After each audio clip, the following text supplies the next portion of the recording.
La ciudad zumbaba, como siempre.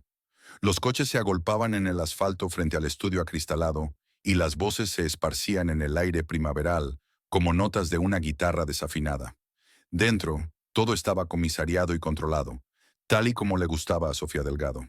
Se movía como una sombra por el suelo de mármol, portapapeles en mano, sin apenas darse cuenta de que la asistente balbuceaba detrás de ella. Señorita Delgado, hay un cliente en la sala de conferencias. Sin cita, pero dijo que insiste. Sofía no levantó la vista. Estaba esbozando el diseño de una lámpara colgante en el margen de una hoja de especificaciones de tela. Si no tiene cita, dile que envíe un correo electrónico. Él dijo que querrías escuchar esto en persona. Es francés, pero español también. Realmente no entendí. Sofía levantó por fin la vista. La asistente tenía las mejillas enrojecidas, medio pálida. Qué raro. Asintió una vez con la cabeza y avanzó por el pasillo con unas botas de tacón que chasqueaban con confianza. Abrió la puerta. Un hombre estaba de pie junto a la ventana, su silueta bordeada por la temprana luz del sol. Delgado, pulido, un traje azul marino que parecía hecho a medida. Su pelo era un contraste plateado y negro de costosa ligereza. Señorita Delgado, dijo sin volverse, es usted tan puntual como su reputación. Enarcó una ceja. ¿Y tú eres? Se giró. Ojos azules. Sonrisa fina. Jean-Luc Varela. Represento a una finca privada en Castilla-La Mancha. Buscamos un diseñador de interiores. Restauración, para ser precisos. Sofía frunció el ceño. ¿Has venido a Madrid para esto? He venido porque tengo algo especial que ofrecer, respondió con suavidad. Un contrato de restauración completa, libertad creativa y una comisión generosa. Necesitamos a alguien que entienda tanto la tradición como el lujo moderno. Alguien con gusto. ¿Y me elegiste de una cartera? Ofreció una carpeta al otro lado de la mesa. Dentro había fotos granuladas, una vieja casa de piedra, paredes derruidas, vigas manchadas de hollín. Pero había algo que parecía vivo, inquietantemente. Es dramático, dijo. Sonrió. Tiene carácter e historia. La finca de los Ortega tiene más de 150 años. Está en mal estado, sí, pero la tierra es especial. El viñedo fue una vez el corazón de la región. Sofía hojeó la última página. Había un mapa dibujado a mano. Una X roja marcaba una villa llamada la Viña Rota. ¿Por qué ahora?, preguntó. Hay interés por parte de los inversores, respondió, pero primero debe ser reavivada. Una casa merece dignidad, incluso antes de ser vendida. ¿Vendido? Por ahora su enfoque sería el diseño, nada más. Ella no le creyó. Aquella noche, Sofía estaba sentada en la terraza de su pequeño piso, con vistas al lavapiés, un vaso de vino en una mano y la carpeta en la otra. Había estado en Castilla-La Mancha una vez, de niña. Su madre la había llevado en un largo viaje en coche a través de interminables campos de trigo y tierra quemada por el sol, pero nunca se quedaron. Ahora algo le tiraba, familiar y extraño. Volvió a abrir la carpeta, pero esta vez se le escapó algo. Una fotografía pegada entre dos páginas. La cogió antes de que el viento pudiera llevársela. La imagen era vieja, descolorida, con bordes ásperos. Su madre estaba en él, más joven, guapa, riendo, delante de un muro de piedra cubierto de hiedra. La misma casa, la viña rota. Se quedó mirando la foto durante un buen rato. A la mañana siguiente, Sofía entró en casa de su madre sin llamar. Carmen Delgado, costurera jubilada, la miró por encima del borde de una taza de té desportillada. Tengo una oferta de trabajo, dijo Sofía, dejando caer la carpeta sobre la mesa. Su madre no reaccionó, pero su mano tembló ligeramente al dejar la taza de té. ¿Qué tipo de trabajo? Restauración, de esto. Sofía abrió la foto. Carmen palideció, visiblemente. Lo sabes, dijo Sofía en voz baja. Su madre apartó la mirada. Es un lugar viejo, que siga así. Tú estabas allí. Yo era joven. Las cosas pasan, las cosas se olvidan. Sofía no habló durante un momento. Luego en voz baja. ¿Por qué guardaste esta foto? Carmen apretó los labios. Algunas casas es mejor dejarlas rotas, Sofía. Pero su hija ya estaba saliendo por la puerta, con la foto doblada en el bolsillo de su abrigo. El tren atravesaba las llanuras castellanas como una aguja, el hilo de oro. Cuanto más se alejaba Sofía de Madrid, más cambiaba el paisaje. Los rascacielos daban paso a olivares azotados por el viento, y el cielo parecía extenderse más, como retándola a respirar más hondo. Cuando el tren entró en la pequeña estación de Villarejo de la Sierra, ya se sentía desorientada. El calor era más denso aquí, más lento. Arrastró su maleta por el aparcamiento de grava, donde un conductor estaba de pie junto a un Land Rover negro y polvoriento que sostenía un cartel con su nombre. El viaje duró otros 20 minutos, sin radio. Solo el zumbido de los neumáticos en las carreteras de grava y el ocasional remolino de viento seco que levantaba diablos de polvo en el aire. Y entonces apareció, como si el tiempo se hubiera replegado sobre sí mismo. La viña rota. Era a la vez sobrecogedor y herido. Enclavada entre viñedos estériles y un olivar salvaje y sin podar, la finca de los Ortega se alzaba orgullosa en su decadencia. Gruesas enredaderas ahogaban las viejas espalderas y sus raíces se retorcían en la fachada agrietada. Una de las alas estaba visiblemente dañada por el fuego, con vetas negras que corrían como lágrimas por los muros de piedra. Sofía salió del coche con la respiración entrecortada. Era inquietantemente hermoso. No estaba sola. Una mujer estaba de pie junto a la puerta principal, con los brazos cruzados. Quizá rondaba los 50, con el pelo canoso recogido en un moño apretado. Sus ojos eran como la pizarra, ilegibles y no especialmente cálidos. Inés, dijo sin ofrecer un apretón de manos. Yo llevo la casa.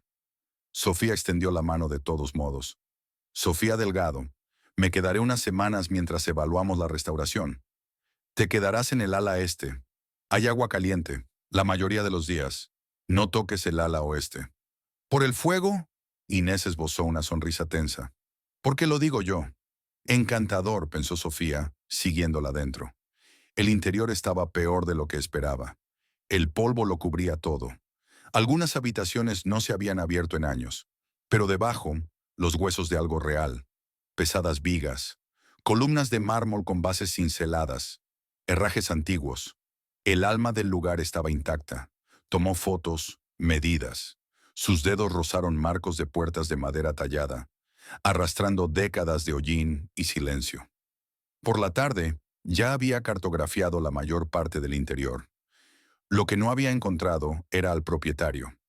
Eso cambió cuando entró en el viejo invernadero, en su mayor parte derruido y cubierto de maleza. Estaba allí, Daniel Ortega. Supo quién era en cuanto lo vio, aunque estaba de espaldas, con las mangas de la camisa arremangadas y los rizos oscuros despeinados, mientras trabajaba sobre un lienzo apoyado en un enrejado roto. Dedos manchados de pintura. Intensidad silenciosa.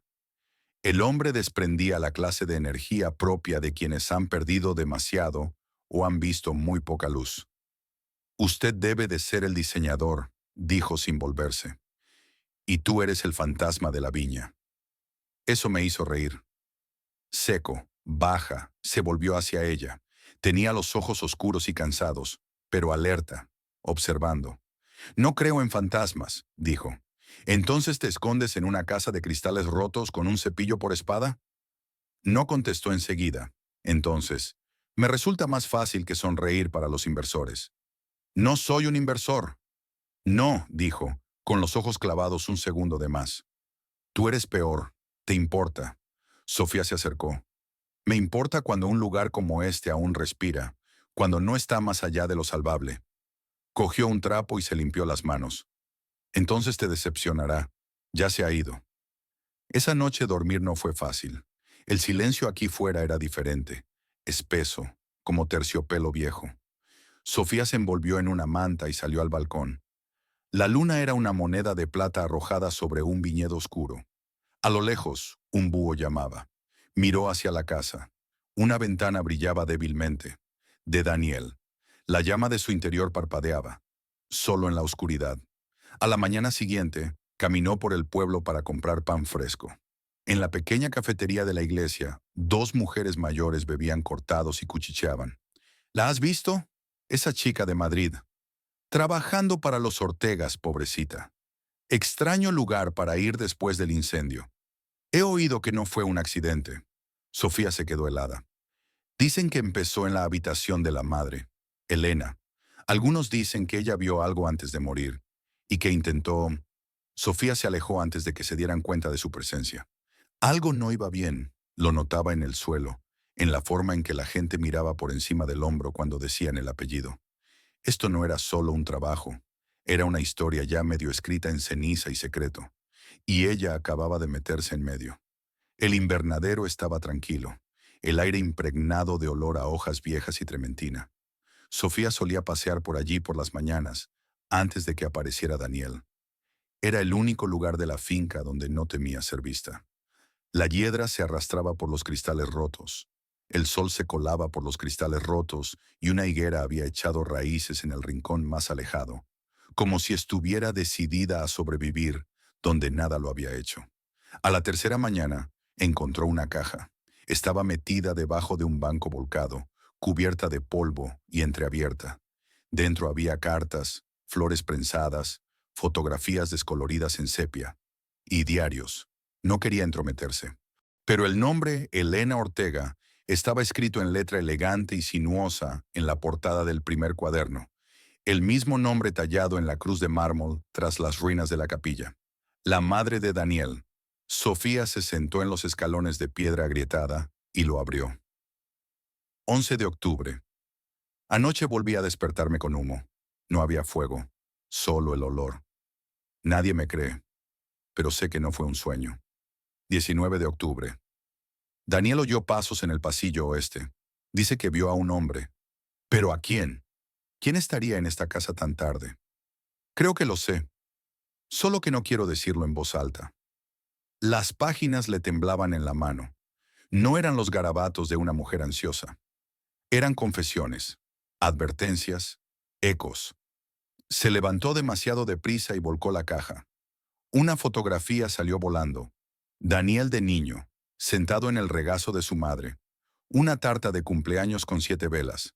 Pero al fondo, apenas visible, había un hombre. Alto, de pie en la sombra, la mitad de su rostro oculto. Sofía sentía frío a pesar del calor.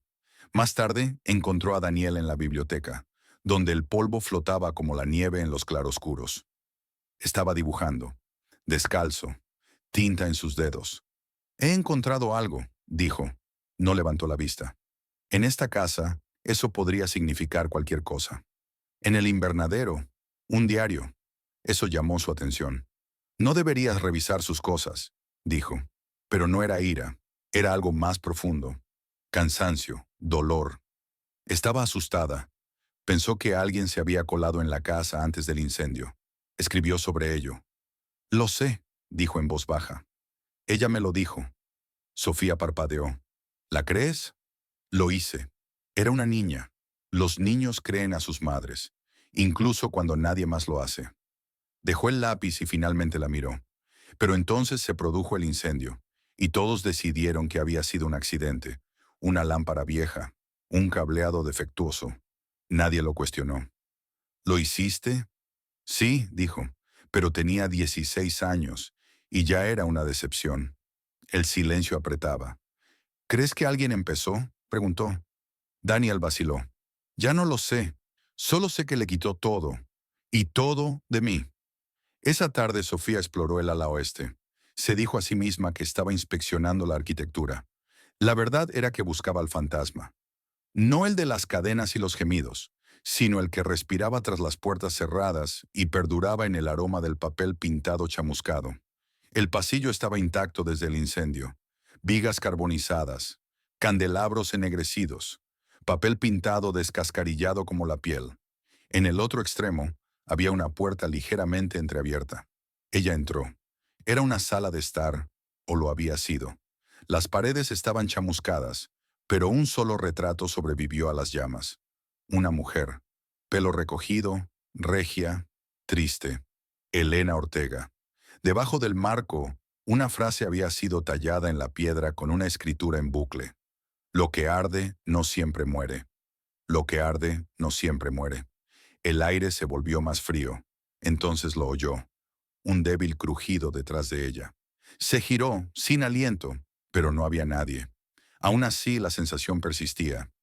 No es miedo. No del todo. Duelo. Como si la propia casa recordara lo que el resto del mundo había decidido olvidar. Aquella noche, Sofía estaba junto a la chimenea de la cocina, tomando una taza de té amargo. Inés entró en silencio, sin mirarla. «Entraste en el ala oeste», dijo la mujer mayor. «Tenía que verlo. No te corresponde. Lo será. Si voy a restaurarlo». Inés tenía los ojos duros. «No se restaura un lugar así. Se le deja dormir». La voz de Sofía era suave. «¿Qué le ha pasado, Inés?» Los labios del ama de llaves se apretaron en una fina línea. Elena fue amable, demasiado amable, y sabía cosas que ponían nerviosa a la gente poderosa. Nunca debería haber escrito esos diarios. ¿De quién tenía miedo? Inés no dijo nada durante un largo rato. Luego, en voz baja: «No todo lo que había en esta casa murió en ese incendio». Se dio la vuelta y se marchó sin decir nada más. La primera lluvia de verdad llegó un jueves. Se cernía sobre las colinas como una cortina que se descorre, oscureciendo el cielo y tiñendo de plata los campos. Sofía estaba de pie al borde del viñedo, con un bloc de dibujo en la mano, intentando dibujar un nuevo concepto para la entrada de la galería, algo que honrara el patrimonio de la finca. Pero su lápiz se negaba a cooperar. Su mente seguía dando vueltas a los diarios, a la fotografía y a la figura ensombrecida del fondo, con el rostro medio perdido en el tiempo y el desenfoque. Sabía que su madre había estado aquí, pero ¿por qué Carmen había reaccionado tan bruscamente? ¿De qué había huido exactamente? De vuelta al interior, cogió el teléfono y marcó. Carmen contestó al cuarto timbrazo. «¿Sofía? ¿Por qué nunca me dijiste que trabajabas para los Ortegas?» Hubo una pausa. El sonido de algo siendo depositado. «Esperaba que nunca lo preguntaras. Sabías lo que era este lugar. Sabías el nombre. ¿Por qué ocultarlo?» «Porque fue hace toda una vida», dijo Carmen. «Porque dolió y porque acabó mal». La voz de Sofía se suavizó. «Dímelo». Hubo otra pausa, pero esta vez más larga. Y entonces Carmen habló, su voz grave, las palabras como un hilo que se desenreda lentamente. «Tenía 17 años cuando llegué a la finca, empleada doméstica principalmente, limpiando, haciendo recados. Elena era amable conmigo, pero su marido no lo era». Sofía se sentó despacio. «¿Te ha hecho daño?» «No, nada de eso, pero se fijó en mí, y eso fue suficiente para que Elena sospechara. O quizás ya sospechaba de todo». Escribió sobre tener miedo. «No me sorprende. Algo en esa casa siempre se sintió vigilado, pero no me fui por eso». Carmen exhaló. Una noche hubo una discusión. No sé de qué. Se alzaron voces, la de Elena y la suya. Luego Daniel fue enviado a un internado. El incendio ocurrió semanas después. Ya me había ido. «¿Por qué te fuiste?» «Estaba embarazada, Sofía». Las palabras golpearon como piedras. Sofía no respiraba. «Perdí al bebé antes de que nacieras», continuó Carmen, «pero no podía quedarme en esa casa. El juicio, la vergüenza, el peligro, lo dejé todo atrás». Sofía parpadeó lentamente, dejando que se asentara. «Así que Daniel...» «No, no es tu hermano. Nunca se lo dije. Y tú no eras hijo de su padre. Pero ahora entiendes, ¿verdad? ¿Por qué quería que te mantuvieras alejado?» Sofía se apretó la frente con la palma de la mano, con el peso de 100 pensamientos presionándola. «No es solo una casa, mamá. Es un cementerio de secretos. Y algunos deberían seguir enterrados», dijo Carmen, y colgó. Aquella tarde, Daniel la encontró en el patio, dibujando con trazos rápidos y furiosos. «Me estás evitando», dijo. «No lo estoy. Estás más tranquilo, distante». Sofía levantó la vista. «¿Quieres la verdad?» Sus ojos no se inmutaron. «Siempre. Sé lo de mi madre, que trabajaba aquí, que se vio obligada a irse después de lo que pasó entre ella y tu padre». Daniel apartó la mirada. «Eso fue antes del incendio». «Lo sé. Siempre me pregunté quién era», dijo en voz baja. «Había una foto en el cajón de mi madre, dos mujeres riendo en el jardín. Una de ellas se parecía a ti». Era ella. Daniel asintió, como si confirmara algo que sospechaba desde hacía tiempo. ¿Tu madre la odiaba? No, dijo. Ella la compadecía. Una vez me dijo, esa chica debería haberse casado con un hombre honrado y tener una vida tranquila lejos de aquí. Sofía sonrió débilmente. Supongo que no escuché. Daniel se acercó. Viniste aquí pensando que esto era solo un trabajo. Lo hice. ¿Y ahora? Ella le miró, con el corazón latiéndole fuerte. Ahora creo que me metí en una tormenta de la que no puedo salir. Estaba tan cerca que ella podía oler el jabón de cedro en su piel. No tienes que quedarte, dijo con voz áspera. Este lugar arruina a la gente. O tal vez finalmente les hace decir la verdad. Él vaciló, el tiempo suficiente para que ella lo viera en sus ojos. El hambre, el conflicto. Luego la besó. Fue áspero y desesperado y lleno de todo lo que no se habían dicho. Las manos de ella agarraron la camisa de él. Los dedos de él se enredaron en su pelo. Y durante un largo instante, los fantasmas se desvanecieron. Pero cuando por fin se separaron, sin aliento, Sofía susurró. Esto no puede pasar si seguimos mintiéndonos. A Daniel se le quebró la voz. Entonces quédate, y digamos la verdad. Aquella noche, mientras llovía y el viento chirriaba a través de las contraventanas rotas, Sofía volvió al invernadero. Volvió a colocar los diarios en la caja, con cuidado, con reverencia. Cuando se levantó para marcharse, lo vio. En el reverso de la última fotografía, escrito con la misma mano en bucle que las anotaciones del diario. Si alguien encuentra esto, mira el testamento. Fue cambiado. Nunca lo firmé. Elena. A la mañana siguiente, el aire olía a lavanda y a tierra empapada por la lluvia. Sofía estaba en la terraza del ala este, sosteniendo la fotografía con la letra de Elena en el reverso. El testamento. Un documento que Daniel nunca había mencionado, o quizá nunca había leído. Dentro lo encontró en la larga mesa del comedor, tomando un café solo y mirando un bloc de dibujo, como si quisiera que se convirtiera en otra cosa. He encontrado algo, dijo. No levantó la vista. ¿Otro fantasma? Colocó la foto sobre la mesa entre los dos. Sus ojos se clavaron en el reverso, y entonces su ceño se frunció. ¿Ella nunca lo firmó? Elena creía que alguien alteró su testamento. Daniel se levantó lentamente. Eso es imposible. Mi tía controla la herencia porque mi padre la dejó como albacea interina. Mi madre murió antes. Tenía miedo de algo, dice Sofía. Ella lo escribió. Sabía que alguien intentaría quitarte este lugar. Siempre decía que se sentía observada, seguida. Pensaba que estaba... Se detuvo. Su mandíbula se tensó. No sé lo que pensaba. ¿Has visto alguna vez el testamento? Dudó. No. Mi tía se encargó de todo. Dijo que no había nada que discutir, que mi madre no dejó nada. ¿Confiabas en ella? Tenía 16 años y estaba siendo investigado por incendio provocado, dijo Daniel rotundamente. No tenía muchas opciones. Esa tarde llegó Jean-Luc Varela. Su lujoso coche levantó polvo al cruzar la puerta principal. Salió con un traje de lino inmaculado y su sonrisa habitual, fácil e ilegible. Todavía en pie, dijo, mirando hacia la casa. Aunque a duras penas. Sofía le vio estrechar la mano de Daniel con todo el encanto teatral de un diplomático experto. Vengo con una oferta, dijo Varela, mirando a ambos. Una segunda propuesta. Una especie de asociación. Daniel se cruzó de brazos. Ya se lo he dicho, esta tierra no está en venta.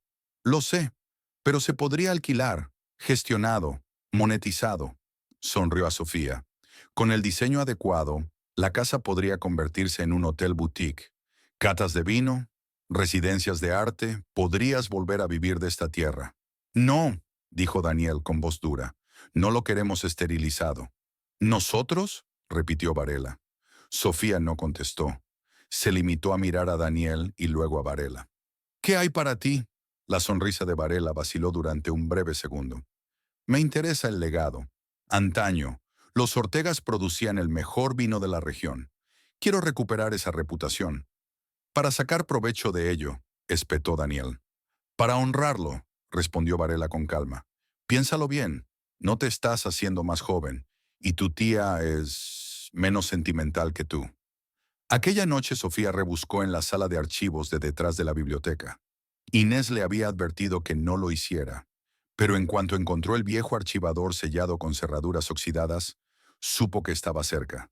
2 cajones dentro, lo encontró. Un sobre arrugado y manchado de agua con la etiqueta Testamento, Elena Ortega. Lo abrió con cuidado. La letra era inconfundible. Dentro había 2 páginas. Una marcaba borrador y la otra firmado. Firmado. Pero la firma estaba manchada y la tinta parecía más vieja que la propia página.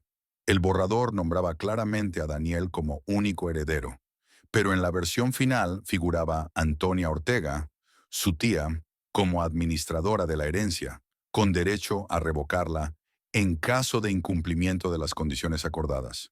Sus ojos se entrecerraron en el siguiente párrafo. La herencia se transferirá íntegramente a Daniel Ortega al contraer matrimonio legal antes del 31 de diciembre de 2025. En su defecto, la herencia quedará bajo la administración de Antonia Ortega. Sofía se sentó sobre sus talones.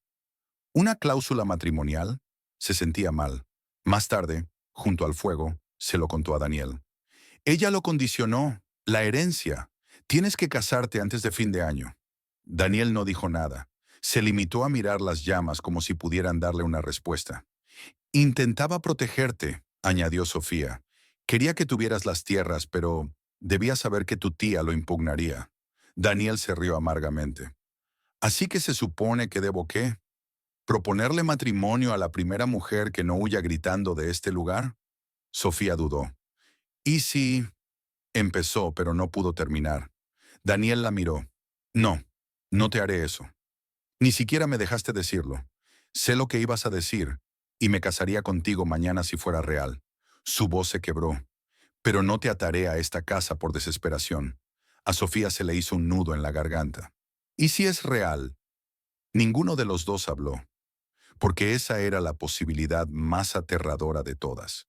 Fuera, el viñedo brillaba a la luz de la luna, y desde su ventana, Sofía vio a Jean-Luc cruzar la propiedad, hablando en voz baja por teléfono en francés. Hablaba en voz baja, pero Sofía captó 3 palabras antes de que desapareciera entre las sombras.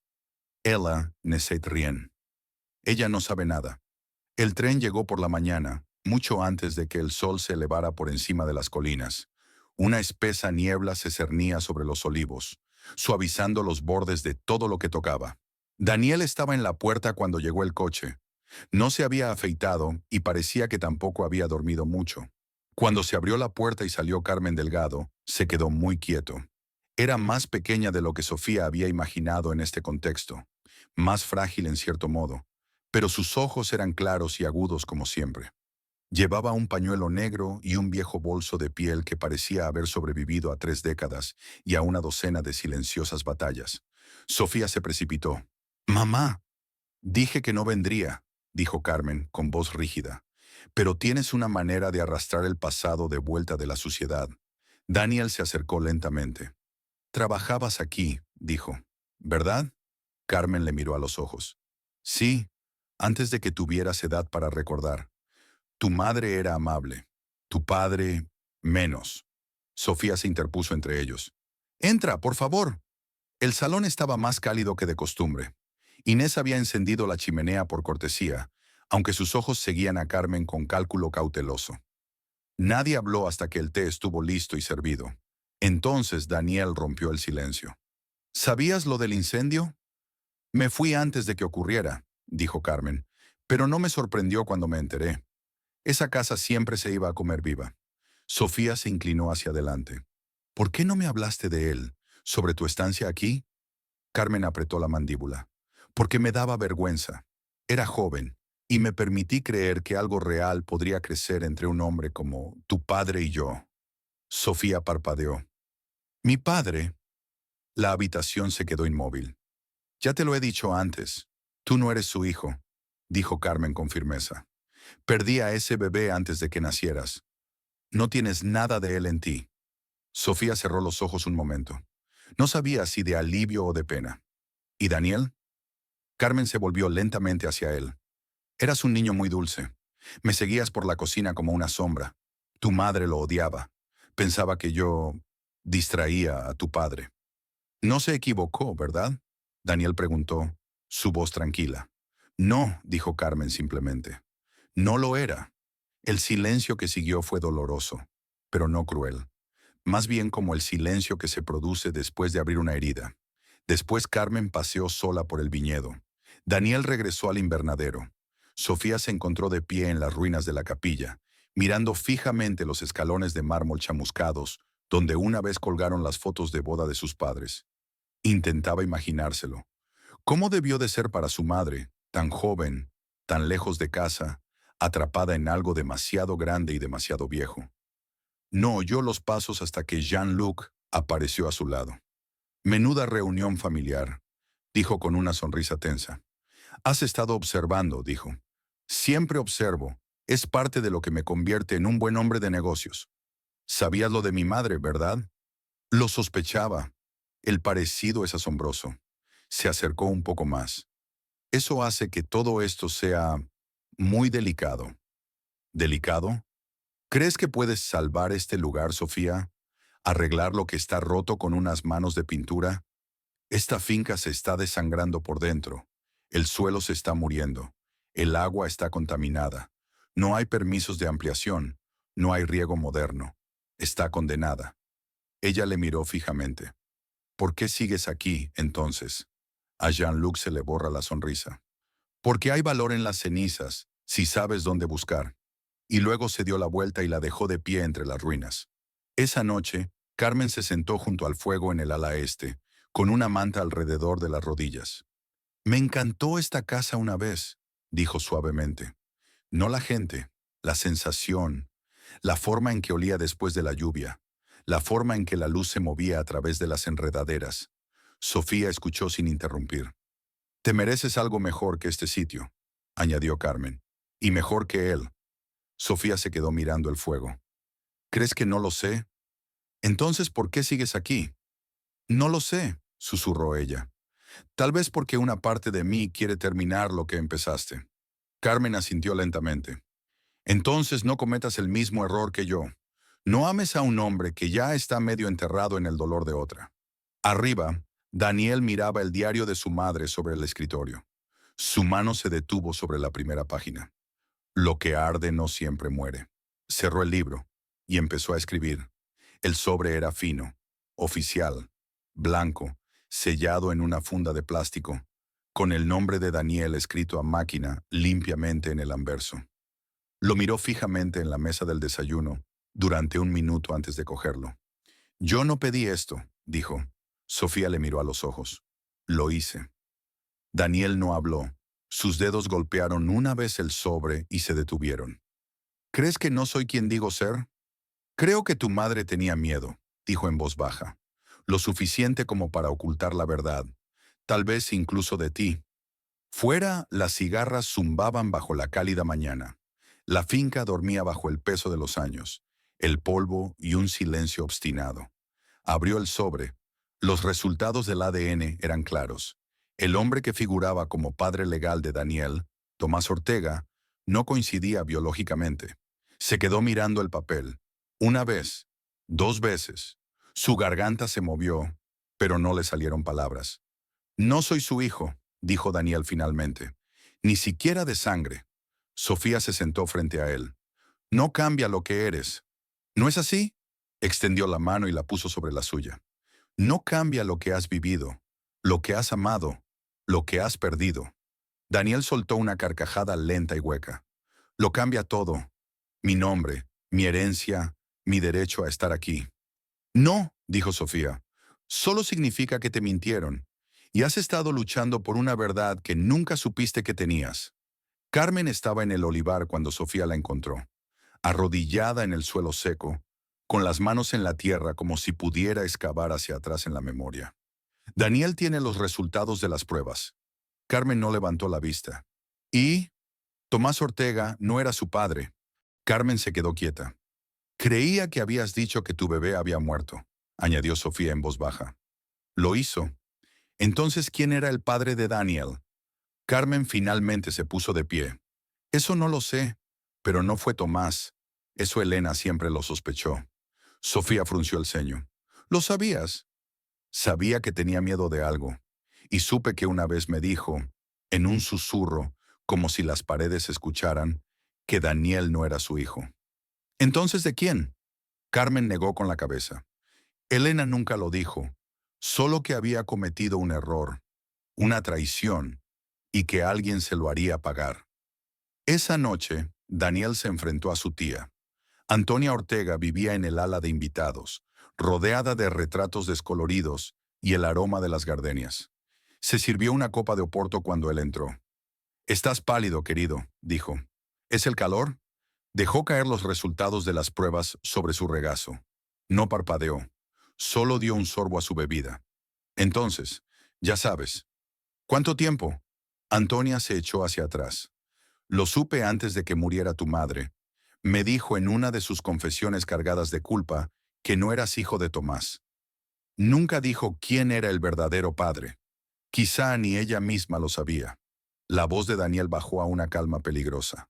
«Lo usaste. Lo convertiste en un arma. Protegí el nombre de la familia», respetó.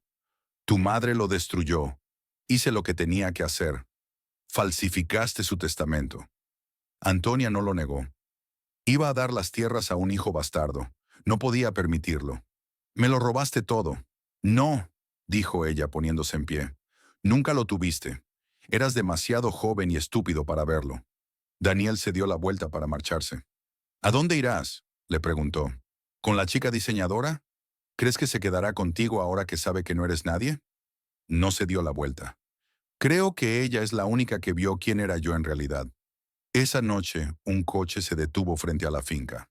Varela entró en el salón, donde Carmen estaba sentada leyendo junto al fuego.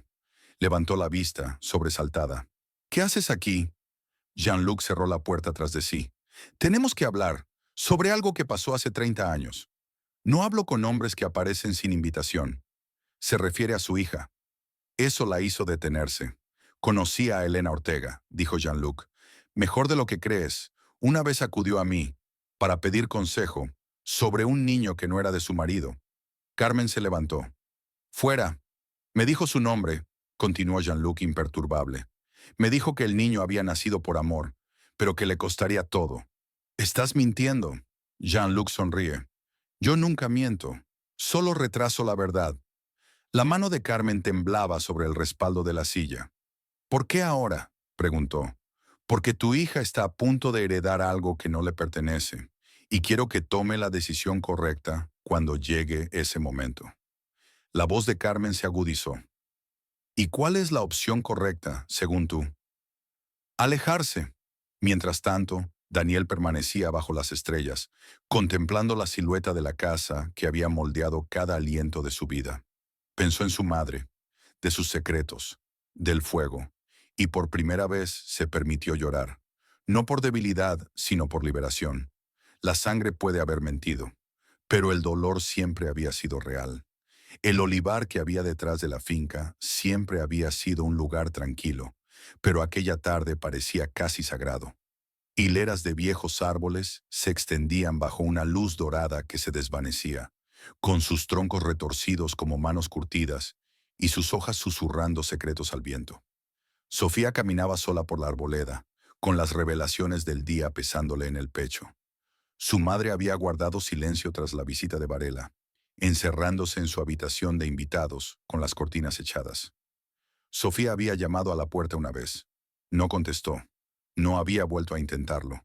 Ahora lo único que quería era aire. Se detuvo cerca de un banco de piedra bajo uno de los árboles más viejos. Daniel ya estaba allí, medio silueteado en el crepúsculo azul, con los codos apoyados en las rodillas, con cara de haber dejado de esperar nada bueno. «No pensé que vendrías», dijo. «Necesitaba tranquilidad. Este es el único lugar que aún lo tiene». Sofía se sentó a su lado. Durante un largo rato no dijeron nada. Solo escucharon las hojas, el zumbido lejano de los pájaros nocturnos y la respiración suave y constante de la tierra. Entonces Daniel dijo: «Tenías razón en todo». Sofía se volvió hacia él. «No lo sabía», continuó, «sobre el testamento, sobre la mentira, sobre quién soy. Ni siquiera sé si quiero saber quién era realmente mi padre. No tienes por qué hacerlo, dijo con suavidad. Asintió con la cabeza. Pero ahora sé una cosa con certeza. Sofía le miró, con un parpadeo de miedo y esperanza a la vez. ¿Qué es eso? La miró a los ojos. Que todo lo que alguna vez me ha importado está sentado justo aquí. Su voz no era dramática. Era tranquila, llena de cosas que no estaba acostumbrado a decir en voz alta. Sofía no sonrió. Todavía no. En cambio, dijo, he estado aterrorizada, Daniel.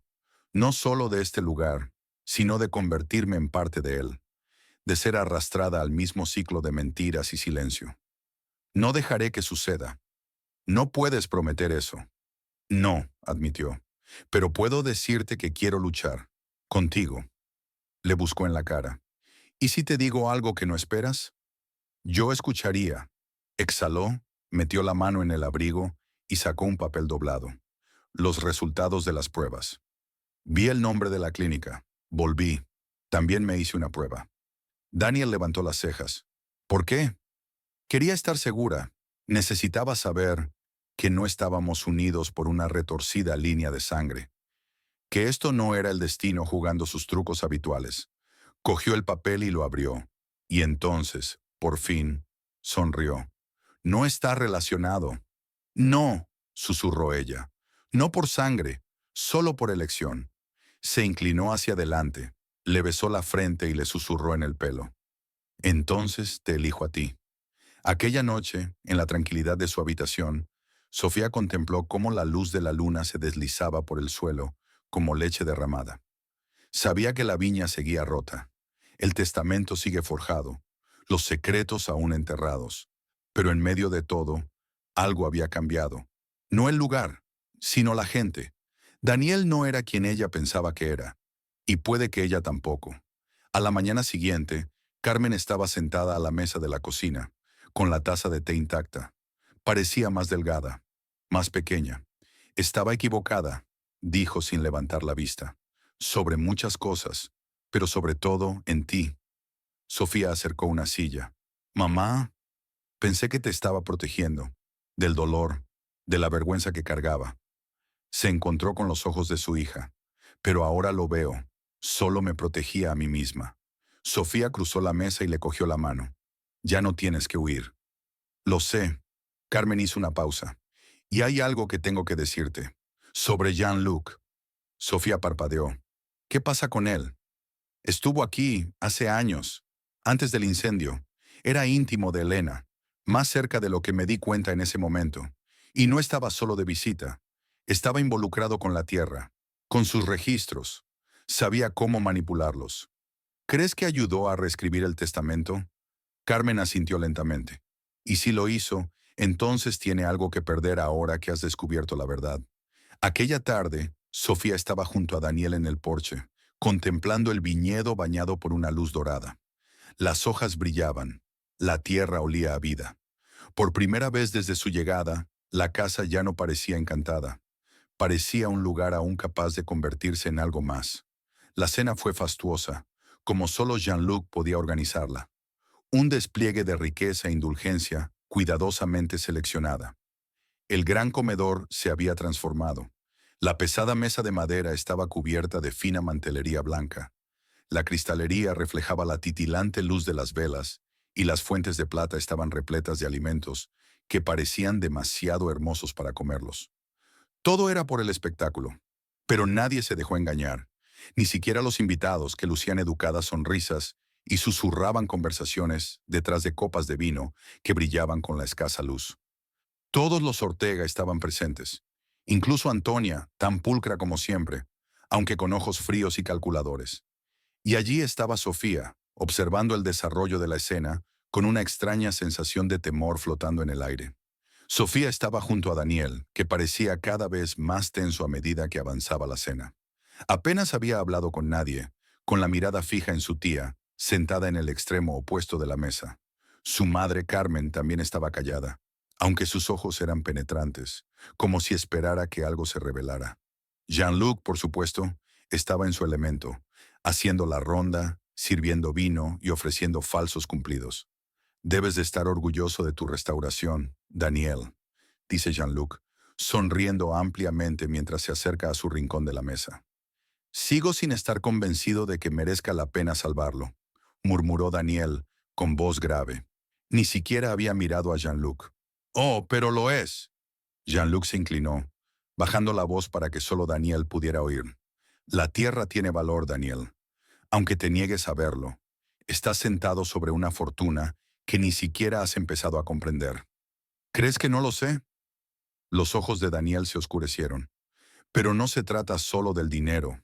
Este lugar significa más que eso. Jean-Luc sonrió débilmente y volvió su atención hacia Sofía. Y tú, querida, debes de haber tenido una visión para esta casa, algo más allá de la historia. ¿Qué harías con ella? Sofía no le devolvió la sonrisa. Lo convertiría en un lugar que se sostiene por sí mismo, sin las sombras del pasado, sin la manipulación, las mentiras. Los ojos de Jean-Luc brillaron brevemente con algo ilegible. Ah, pero eso es lo que lo hace interesante, ¿no? La oscuridad siempre hace que la luz brille más. Sofía le sostuvo la mirada un momento, sintiendo el peso de sus palabras y la amenaza velada que encerraban. La cena avanzaba lentamente, cada plato más opulento que el anterior. El malestar de Sofía crecía a cada minuto que pasaba. No era la comida ni la compañía. Era Jean-Luc. La forma en que la miraba, como si pudiera leer sus pensamientos. La forma en que se quedaba demasiado tiempo junto a Daniel y Carmen, como si estuviera sembrando semillas de duda que crecerían en el silencio entre ellos. Finalmente, Jean-Luc levantó su copa para brindar, atrayendo la atención de todos. El tintineo del cristal resonó en la sala. Por los nuevos comienzos, dijo, con voz suave. Por el futuro de la viña rota, que todos encontremos lo que buscamos. Sofía sintió que el aire se espesaba a su alrededor. El brindis era inofensivo en apariencia, pero tenía un matiz, un significado oculto que solo ella parecía comprender. Jean-Luc no estaba aquí para salvar la finca. Había venido a reclamarla. Pero el verdadero giro se produjo cuando Antonia levantó también su vaso, con voz fría y cortante. Por el fin de las viejas deudas, dijo, con la mirada fija en Daniel, y a los que las llevarán adelante. Todo el mundo se quedó en silencio. Sofía podía sentir la tensión en la habitación como un resorte enrollado, a punto de romperse. El rostro de Daniel se endureció y se levantó bruscamente. He terminado, dijo, con voz tajante. No esperó a que nadie reaccionara. Esta cena ha terminado. Daniel salió a grandes zancadas de la habitación, con movimientos tensos por la ira. Sofía dudó solo un momento antes de excusarse y seguirle. El aire fresco de la noche la golpeó al salir y su corazón se aceleró. Lo encontró apoyado contra el muro de piedra del patio, con los puños apretados a los lados y la respiración entrecortada. Daniel, no lo hagas, dijo girándose bruscamente. No intentes arreglarlo. Esta es mi familia, y me han estado mintiendo toda mi vida. Todo en este lugar es mentira. Sofía se acercó con voz suave. Creo que ya no te mienten a ti. La miró, con el rostro pálido a la luz de la luna. ¿Qué quieres decir? Jean-Luc, lleva mucho tiempo jugando a esto. Creo que sabe más de tu padre de lo que dice. Y creo que sigue intentando manipularte para que hagas lo que él quiere. Los ojos de Daniel se abrieron de par en par y luego se entrecerraron. ¿Crees que es él quien está detrás del testamento? Creo que es él quien está detrás de muchas cosas, dijo, y está utilizando a todo el mundo aquí para conseguir lo que quiere. Permanecieron largo rato en silencio, con el peso de sus palabras asentándose entre ellos. Ya no sé qué hacer, dijo Daniel en voz baja. Tú sigue luchando, respondió Sofía, y no le dejas ganar. Dentro, la cena se había convertido en conversaciones en voz baja. Todos percibían que la fachada se estaba desmoronando. Jean-Luc sonreía, pero era una sonrisa fina, que no le llegaba a los ojos. Sabía que se le acababa el tiempo. Sin embargo, mientras bebía un sorbo de vino, no podía evitar la sensación de que el verdadero juego no había hecho más que empezar. La mañana siguiente a la cena fue uno de esos raros momentos de calma en el tiempo, como si el mundo mismo contuviera la respiración, esperando lo inevitable. Sofía fue la primera en levantarse, paseando por el patio de piedra a la tranquila luz del amanecer. Su mente era un torbellino lleno de fragmentos de la cena de ayer. Las frías y calculadas palabras de Jean-Luc, las sutiles amenazas de Antonia y la cara de Daniel cuando se marchó, enfadado y perdido. Todo aquello era demasiado, y sin embargo, nada de nada. No podía arreglar el pasado, pero tal vez podría ayudar a dar forma al futuro. Entró en la biblioteca, donde Daniel ya estaba sentado, con las manos cruzadas frente a él y una postura rígida. No había dormido. Lo notaba en sus ojos. «No tenías que haberte ido anoche», dijo en voz baja, sentándose a su lado. Levantó la vista, con los ojos ensombrecidos por el cansancio. «No podía quedarme. No con él allí. No después de todo lo que dijo». «Lo sé. ¿Y tú?» Su voz se quebró. «¿Entiendes lo que este lugar le hace a la gente? ¿A mí? Yo no soy como tú, Sofía. No puedo irme». Le cogió la mano y se la apretó suavemente. «No tienes que irte, pero tienes que luchar». Volvió la mirada hacia la ventana, donde la luz de la mañana empezaba a calentar lentamente la tierra. El viñedo se extendía bajo ellos y, por primera vez, no parecía una ruina. Parecía algo que aún tenía una oportunidad. «¿Quieres que luche contra él?», dijo rotundamente. «Jean-Luc y mi tía, todos ellos». «Sí», dijo con firmeza, «pero no se trata solo de ellos, se trata de este lugar, y sobre ti, Daniel. No puedes dejar que sigan controlando tu vida. Tienes que reclamarla». La miró con los ojos entornados. «¿Y si no puedo?» «Puedes», dijo ella con voz firme. «Tienes que hacerlo». Ese mismo día, Daniel convoca una reunión con su tía, Jean-Luc y su madre. Toda la casa parecía contener la respiración. El partido estaba cambiando, y los jugadores lo sabían. El comedor quedó en silencio cuando entró Daniel, seguido de Sofía. Antonia se sentó a la cabecera de la mesa, con su sonrisa habitual sustituida por un aire de tranquila cautela. Jean-Luc, sin embargo, se sentó con una sonrisa de complicidad, como si ya hubiera ganado. «He terminado», dijo Daniel, su voz cortando el silencio. «Basta de mentiras. Terminé con las manipulaciones». La sonrisa de Antonia se desvaneció. «¿De qué estás hablando?» «Hablo de la voluntad, del fuego, la verdad sobre quién soy». Jean-Luc enarcó una ceja, inclinándose ligeramente hacia adelante. «¿Y qué verdad es esa, Daniel?» «Que has estado jugando a dos bandas», espetó Daniel. «Que has estado usando a mi familia para tu propio beneficio». Sofía estaba a su lado, sin apartar la mirada de Jean-Luc. «Nos has estado manipulando a todos, y ahora es el momento de que pagues el precio». La sonrisa de Jean-Luc vaciló, pero se recuperó rápidamente. «¿Crees que puedes amenazarme? No tienes nada contra mí». «No hace falta», dijo Daniel, con voz baja y fría. «Ya has hecho tu movimiento, y yo la estoy contrarrestando». «¿Contrarrestándolo?» Jean-Luc se echó a reír, pero su voz era tensa. «Tú no tienes el control aquí, Daniel. Siempre lo he tenido». «No», dijo Daniel dando un paso adelante. «Has estado moviendo los hilos, pero se acabó. Voy a recuperar la finca. Voy a arreglar las cosas». Antonia, que había estado callada hasta ese momento, habló con un tono cortante. «Nunca podrás hacerlo, Daniel. Aquí no tienes aliados». Daniel se volvió hacia Sofía y luego hacia Jean-Luc y su tía. «No necesito vuestra aprobación. Voy a luchar por este lugar, por mi familia, y lo haré sin vosotros». El rostro de Jean-Luc se ensombreció, pero no dijo nada. La habitación estaba llena de tensión. El silencio era tan fuerte que parecía un rugido. Esa misma tarde, Sofía y Daniel estaban juntos en el viñedo. El aire estaba cargado del aroma de la tierra y de la nitidez de la cosecha que se avecinaba. Era una época de cambio, de renovación, pero también de ajuste de cuentas. Sofía se volvió hacia él. «¿Estás seguro de esto?», asintió con el rostro decidido. «Nunca he estado más seguro de nada en mi vida». El fuego de sus ojos coincidía con la creciente luz del horizonte. Una llama que no se apagaría con mentiras, secretos o manipulaciones. «No estamos solos», dijo Sofía en voz baja. «No tienes que hacer esto sola». Daniel la miró. Su expresión se suavizó. «Nunca quise hacerlo solo». Permanecieron juntos un momento, con el peso de todo aquello por lo que habían luchado y todo lo que aún tenían que afrontar asentándose a su alrededor. Por fin la verdad había salido a la luz, y el pasado ya no era algo que hubiera que enterrar. Al día siguiente, Sofía reunió las pruebas que le quedaban, los documentos falsificados, las cartas de Elena, la fotografía de la relación secreta. Lo entregó todo a las autoridades competentes, asegurándose de que los planes de Jean-Luc y Antonia quedaran al descubierto. Pero incluso cuando las últimas piezas del rompecabezas encajaban, Sofía sabía que era solo el principio. La batalla no había terminado. El viñedo volvería a levantarse, pero solo si Daniel y la finca estaban dispuestos a luchar por él.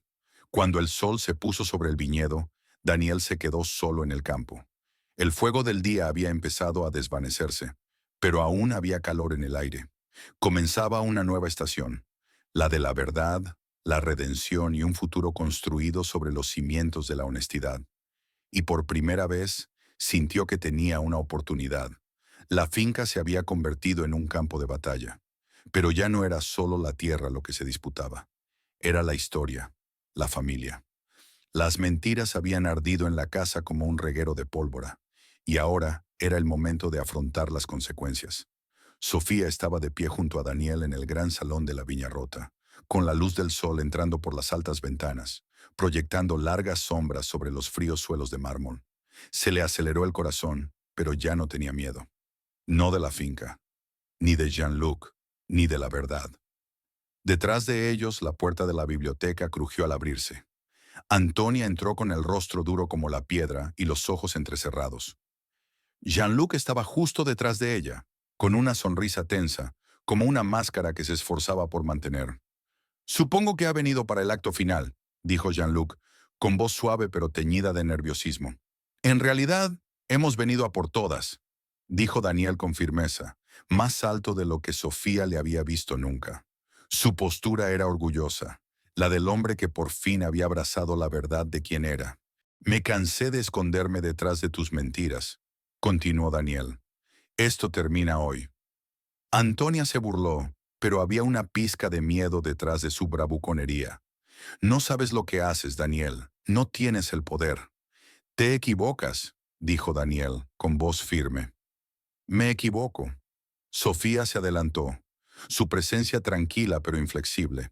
«Tenemos todo lo que necesitamos para desenmascararos.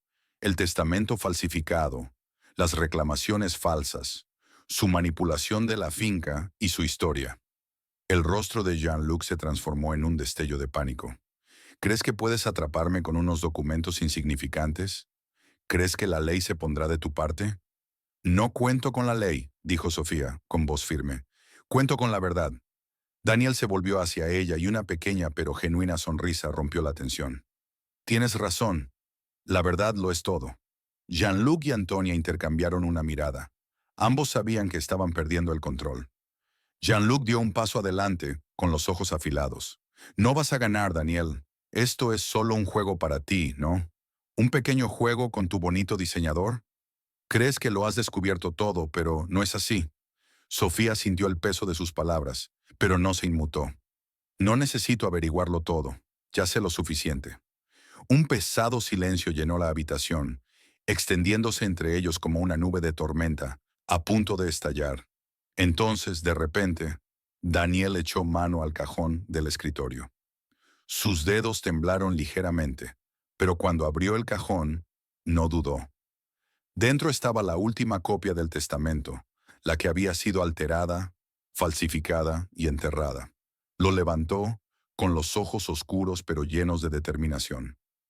«Has estado guardando esto durante demasiado tiempo», dijo, «y ahora es el momento de quemarlo. Todo». La cerilla parpadeó en los dedos de Daniel y luego se encendió. Sostuvo la llama sobre el papel, con los ojos fijos en Jean-Luc y Antonia, mientras el fuego empezaba a consumir los bordes del testamento. Ardía lentamente, la tinta corría en rayas negras y rojas, mientras era devorada por las llamas. Jean-Luc se lanzó hacia adelante, pero Sofía se interpuso entre ellos. Una fuerza serena. «Es demasiado tarde». El fuego se extendió por el papel con un movimiento rápido y eficaz. Cuando se consumió por completo, solo quedaban cenizas. «Has perdido», dijo Sofía en voz baja. «Todo lo que creías tener ha desaparecido. Las mentiras se han quemado y solo queda la verdad». Jean-Luc se quedó paralizado un instante, con una mezcla de furia e incredulidad en el rostro. Luego, sin decir una palabra más, giró sobre sus talones y salió de la habitación, desapareciendo entre las sombras de la casa. Antonia, en cambio, permaneció inmóvil, con ojos fríos y calculadores. ¿Crees que has ganado? No eres más que un tonto. Esta finca es mía, siempre lo ha sido. No, dijo Daniel, es mío, y me aseguraré de que siga siendo mío, contigo o sin ti. El labio de Antonia se curvó en un gruñido, pero no volvió a hablar. Simplemente se marchó, con el orgullo roto. En cuanto la tensión desapareció de la habitación, Daniel respiró hondo y sus hombros se hundieron ligeramente, aliviado. Sofía se acercó a él, apoyando suavemente la mano en su brazo. «Lo has conseguido». «Lo hicimos», corrigió, con voz suave. «No creo que vuelvan». «No», aceptó. «No después de hoy». Ella sonrió, un peso levantándose de su pecho. Se acabó. Por primera vez, Daniel se permitió sonreír también. No era una sonrisa de victoria. Era la sonrisa de un hombre que había encontrado la paz, no en su herencia, sino en la verdad. Y entonces, sin mediar palabra, la cogió de la mano y la condujo al viñedo. La luz del sol se desvanecía, arrojando una luz dorada sobre los campos. Las viñas seguían enmarañadas. La tierra seguía marcada por los años de abandono. Pero ahora había esperanza en el aire. La tierra sanaría. Las vides volverían a crecer. Sofía se detuvo un momento, mirando a su alrededor la tierra que antes le había parecido una prisión, pero que ahora sentía como un lugar de posibilidades. «Tenemos trabajo que hacer», dijo en voz baja. Daniel la miró, con su mano aún firmemente sujeta a la de ella. «Sí, la tenemos». Y juntos reconstruirían. Era el final de la tarde cuando estaban juntos en el viñedo, observando los últimos rayos del sol ocultarse en el horizonte. Las viñas estaban repletas de frutos maduros y sus racimos oscuros brillaban bajo la luz mortecina. Se acercaba la vendimia y con ella una nueva estación, diferente de todas las demás. Daniel sintió el peso de los años, el dolor, la pérdida, las mentiras, pero también sintió algo más, alivio, una sensación de paz que le había eludido durante tanto tiempo. Había terminado. La batalla por la viña rota se ganó, no por la fuerza, sino por la verdad. Sofía estaba a su lado y sus dedos rozaban los de él. El aire entre ellos estaba lleno de la silenciosa comprensión que habían construido juntos. Ella había sido su ancla, su fuerza, cuando todo parecía perdido. Y ahora, ambos estaban al otro lado de la tormenta. «¿Sabes?», dijo Daniel en voz baja, con la voz llena de asombro. «Nunca pensé que pudiera sentirse así». «¿Cómo qué?», preguntó Sofía, mirándole con una mezcla de curiosidad y afecto. «Como si por fin estuviera en casa». Se giró para mirarla. «Me he pasado toda la vida intentando demostrar algo, intentando ser alguien que no era. Pero ahora ya no tengo que hacerlo. Solo soy yo, y estoy aquí». Sofía sonrió suavemente y se acercó. «Creo que eso es todo lo que cualquiera de nosotros necesita hacer, solo nosotros mismos». Permanecieron allí un largo rato, observando cómo el viñedo se sumía en una tranquila oscuridad. La tierra estaba quieta, las vides cargadas de promesas. El pasado había quedado atrás. Lo que tenían por delante era un futuro que forjarían juntos, no atados por la herencia o los secretos familiares, sino por sus propias decisiones. Una semana más tarde, el viñedo se llenó de actividad. Los vendimiadores trabajaban por la mañana temprano, cortando los frutos maduros de las vides con manos expertas. Los trabajadores se movían como una máquina bien engrasada, pero había una sensación diferente en el aire, una ligereza que no había existido antes. Daniel estaba de pie al borde del campo, observando a los trabajadores que se movían con determinación, mientras los cestos se llenaban con la cosecha. «Siempre quisiste esto», dijo Sofía uniéndose a él. Vio cómo se desarrollaba la escena, cómo los trabajadores traían la fruta. Un lugar donde la gente pudiera reunirse, no solo para trabajar, sino para pertenecer. «Sí», dijo Daniel, «se trata de algo más que del vino. Se trata de la tierra, de la gente, los recuerdos que creamos aquí». «Todo tiene un lugar», añade Sofía. «Todo tiene una estación, incluso nosotros». Daniel se volvió hacia ella, con una sonrisa dibujada en los labios. ¿Y qué estación es esta para nosotros? Esta, dijo con voz suave, es la estación de los comienzos. Cuando terminó la vendimia, la finca había empezado a cambiar. Las viñas estaban podadas, los viejos edificios restaurados y el vino fermentaba en las bodegas situadas debajo de la casa. Fue un proceso lento, pero un proceso acertado. El futuro estaba ahora en sus manos. Daniel y Sofía estaban uno al lado del otro mientras veían a los trabajadores recoger lo último de la cosecha. La finca nunca volvería a ser la misma, pero sería mejor. Ahora sería su legado, no uno construido sobre secretos y mentiras, sino sobre la verdad, el amor y la esperanza del mañana. Lo estamos haciendo, ¿verdad? Dijo Daniel en voz baja, mirando las hileras de parras que se extendían ante ellos, el sol proyectando largas sombras sobre la tierra. Lo estamos, dijo Sofía, con una sonrisa llena de calidez. Juntos, añadió. Juntos, aceptó ella, entrelazando sus dedos con los de él. Y mientras estaban allí de pie, viendo cómo traían las últimas uvas, ambos supieron que aquello no era más que el principio de algo hermoso. Su amor, su futuro, el viñedo, todo era un nuevo comienzo, una nueva cosecha, con las semillas de la esperanza plantadas en lo más profundo de la tierra. Aquella tarde, cuando el sol se ponía y el aire se enfriaba, Sofía y Daniel regresaron a la casa cogidos de la mano. La finca, antes en ruinas, había vuelto a encontrar su ritmo, y ellos también. A lo lejos, las risas y la música de los trabajadores celebraban el final de la cosecha. Por primera vez, no parecía una victoria sobre el pasado, parecía una celebración del presente, de las personas en las que se habían convertido y de la vida que estaban construyendo. Sofía miró a Daniel. El calor del momento los envolvía. ¿Crees que hemos encontrado nuestro sitio aquí? Creo que siempre hemos tenido un lugar aquí, dijo, apretando suavemente su mano. Solo estaba esperando a que lo encontráramos. Y en ese momento, con el viñedo extendiéndose ante ellos y el futuro aún sin escribir, Sofía supo que lo habían encontrado. Habían encontrado su hogar, no solo en la tierra, sino el uno en el otro. Y eso fue suficiente.